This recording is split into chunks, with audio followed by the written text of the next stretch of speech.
آپ میرے گھر میں آ جائیے گا اور تھوڑا سا میلاد کر دیجیے گا، اللہ اور رسول کی بات کر دیجیے گا۔ ہم ایک تو ان کو منہ پر بنا کرتے کہ ہم نہیں آئیں گے۔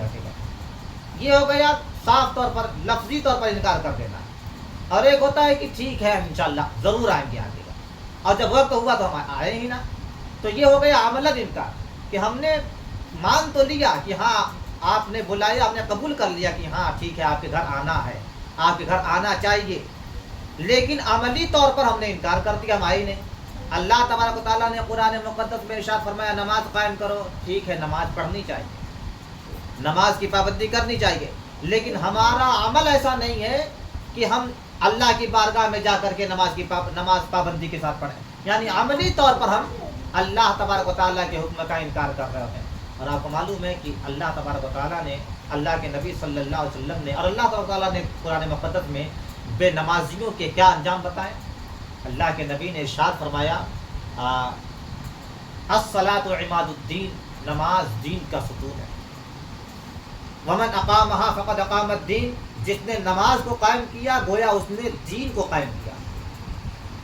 ومن ترکہا فقد ہدم الدین، اور جس نے نماز کو چھوڑا گویا اس نے دین کی بنیاد کو ڈھانے کی کوشش کی۔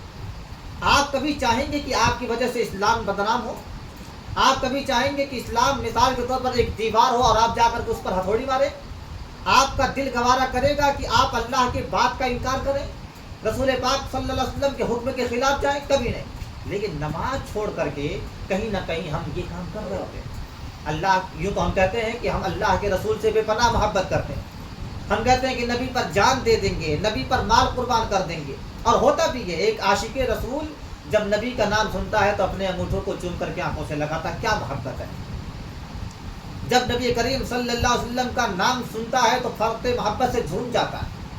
جب کبھی مدینے کا ٹکٹ مل جاتا ہے تو وہ خوشی سے جھوم جاتا ہے کہ آقا کی گلیوں کو دیکھے گا، آقا کے روضہ انور کو دیکھے گا، رسول پاک صلی اللہ علیہ وسلم جس تربت میں آرام فرما رہے ہیں اس تربت مقدس کی زیارت کرے گا، کتنا خوش ہوتا ہے بندہ۔ اور جب مکہ سے مدینہ کی طرف روانگی ہوتی ہے تو آنکھوں سے آنسو نکل رہے ہوتے ہیں۔ اگر آپ رات کے 12-1 بجے بھی مدینہ پہنچ جائیں، یقین مانیں آپ کا دل